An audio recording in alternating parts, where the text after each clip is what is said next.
Com a palavra, Virgínia Barros, presidente da UNE. Virgínia.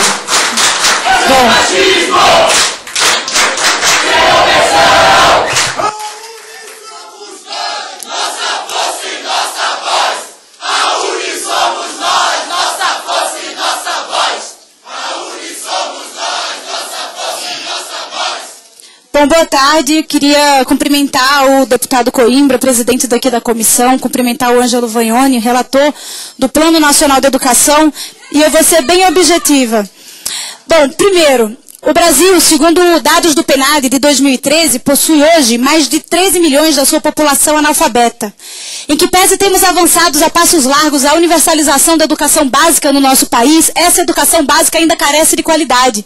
Em que pese tenhamos aprovado o piso nacional de salário dos professores, muitas cidades ainda não respeitam e não valorizam os profissionais de educação do nosso país. E ainda convivemos com a vergonhosa marca de termos menos de 15% dos jovens de 18 a 24 anos dentro da universidade.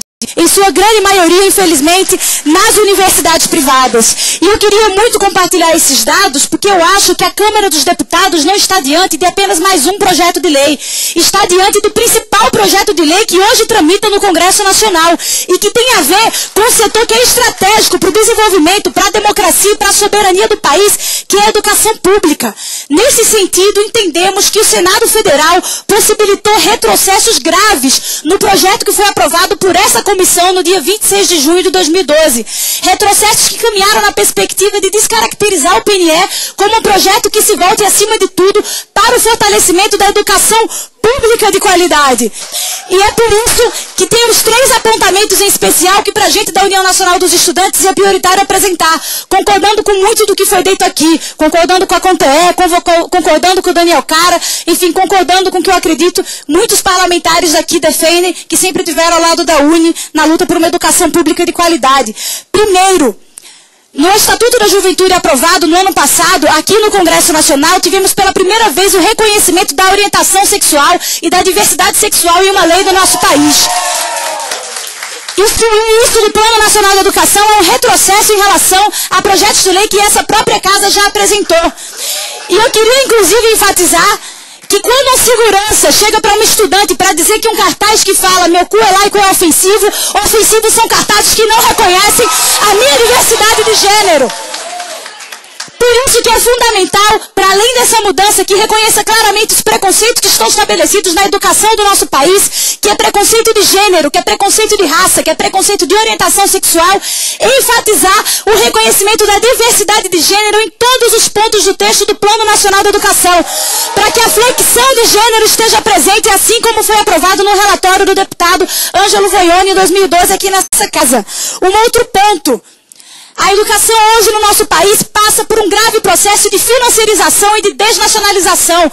Isso é uma ferida grave em relação à nossa soberania. Se consolidar a fusão do Grupo Croton e da Anhanguera, essa instituição sozinha será maior do que todas as universidades federais juntas.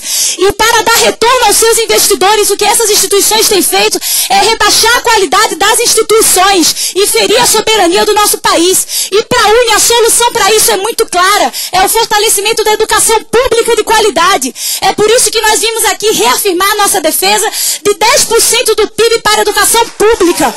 O texto que o Senado Federal aprovou ao direcionar 10% de recursos públicos para a educação deixa margem para o crescente processo de mercantilização que a educação brasileira vem sofrendo. E é por isso que a gente precisa reafirmar que esse dinheiro tem que vir para a educação pública, para que a gente consiga dar celeridade ao processo de expansão das universidades federais do nosso país, para que a gente consiga atingir uma educação de qualidade também no ensino básico do Brasil. E outra, a meta 11 e a meta 12 são muito importantes para a caracterização do PNE como instrumento de fortalecimento da educação pública no nosso país em todos os níveis.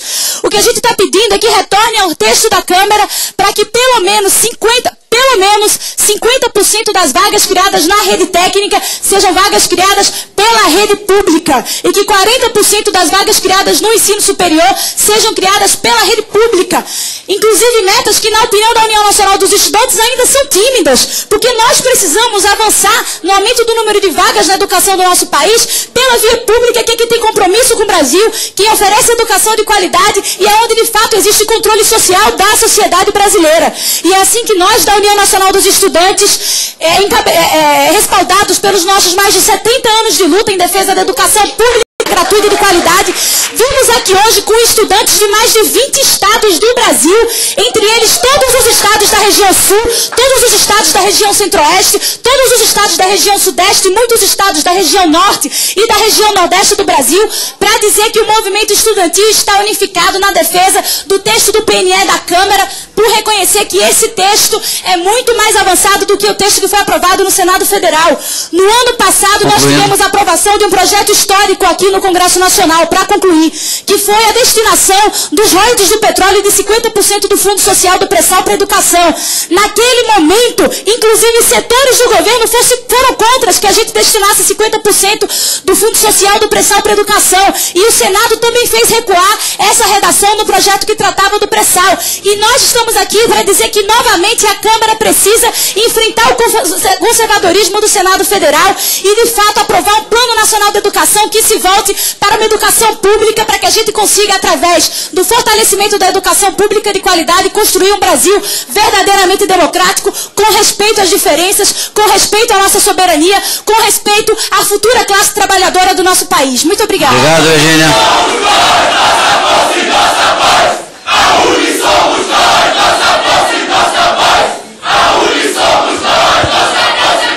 Com a palavra,